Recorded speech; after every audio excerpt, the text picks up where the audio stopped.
Bismillahir Rahmanir Rahim. In the name of Allah, the most merciful, the most beneficent.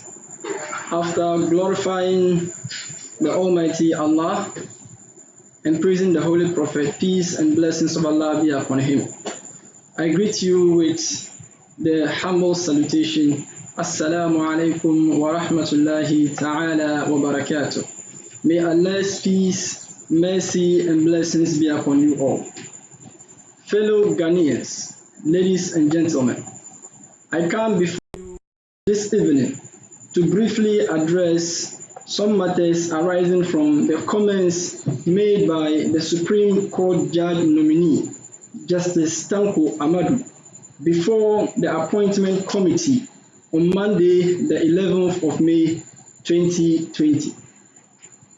Regarding the use of hijab in schools, at workplaces by female Muslims and other matters.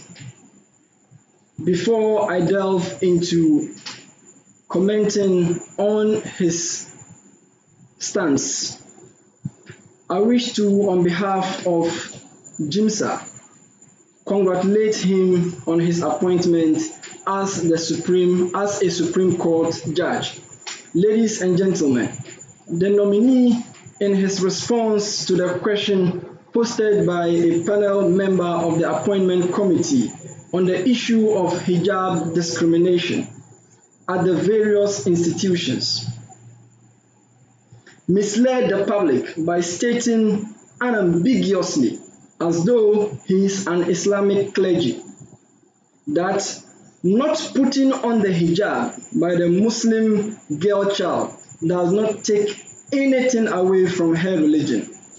The nominee further emphasized with confidence that one's faith is not manifested by his appearance, but rather his relationship with God.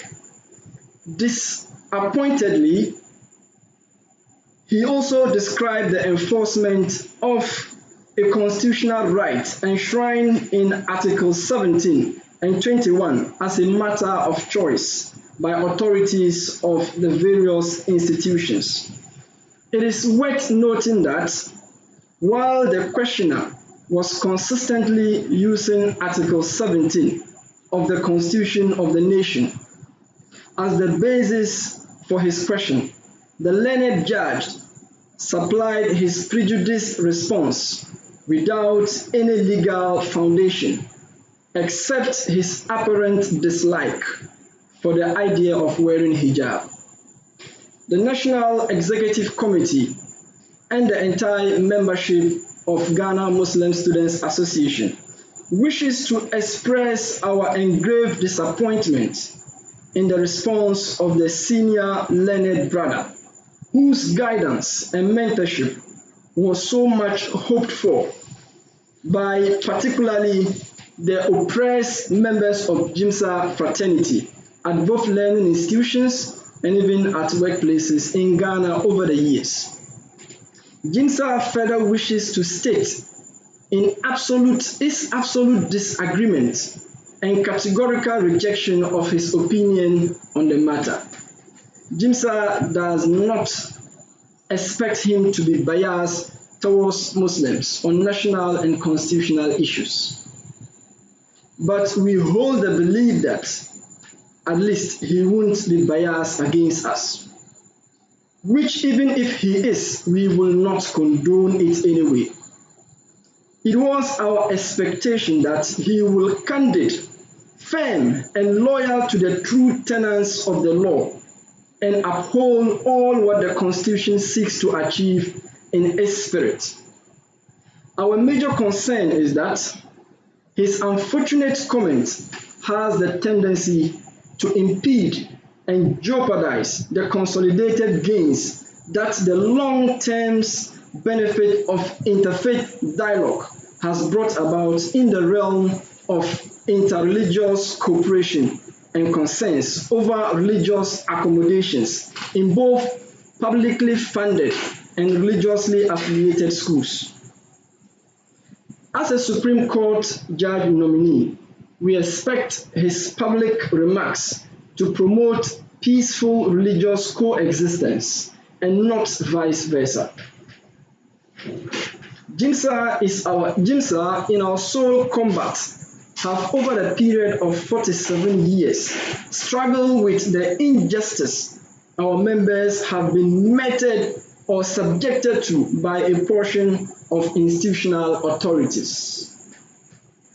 In total defiance to the clearly spelled out constitutional rights in the 1992 Constitution.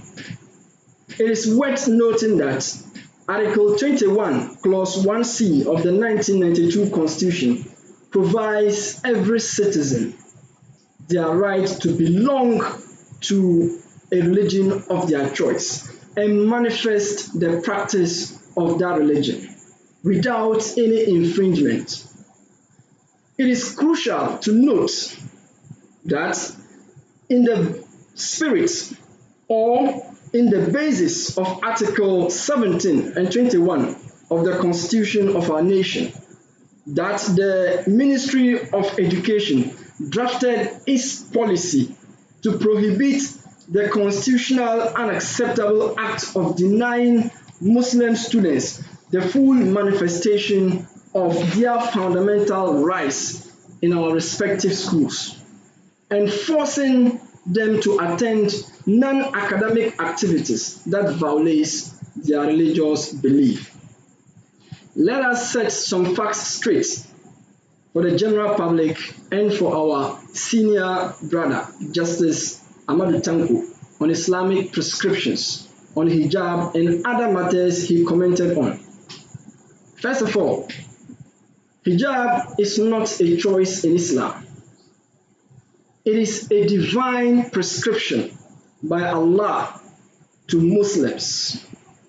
And Islamic practice are not accommodative of opinions, since man neither scribes nor interprets for Allah the Almighty God. Allah commanded us in the Holy Quran, chapter 33, verse 59, saying, O Prophet, peace and blessings of Allah be upon him, tell your wives and your daughters and the women of the believers to draw their veils over their bodies.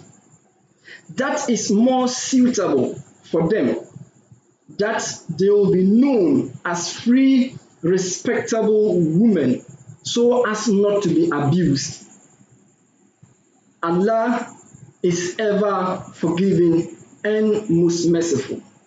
So indeed, hijab is a manifestation of one's faith as Muslim woman, unless she is only doing a lip service or she is an armchair religious practitioner. It is clear and undoubted that putting on the hijab is a manifestation of your identity as a Muslim and not Iman. It doesn't portray or it doesn't show your level of faith, but it only points you out as a Muslim or belonging to Islam. Again, regarding Islamic inheritance, Allah is far removed from such lowliness to discriminate against women. Whatever the nominee's intentions were should have been put in a better way to avoid blasphemy or being misconstrued. Ladies and gentlemen, our suggestion to the senior learned brother and to all other professionals, whether Muslims or non-Muslims, is that they should try as much as possible to consult the right scholars for guidance before such encounters, rather than falling on their own opinions to interpret Islamic doctrines. Brothers and sisters, I wish to end here by calling on all and sundry to pardon him for his insufficient understanding of the dictates of our religion. I therefore make a solemn appeal to all Muslim professionals in general to spare some time out of their busy schedules to study the basic principles of Islam, as it is the only bargaining chip to heaven, regardless of our profession on this earth. I want to also use this as an opportunity to call on all Ghanaians to jealously guard our religious, cultural, social, and political blend that formed the foundation for our long, peaceful cohabitation in this country.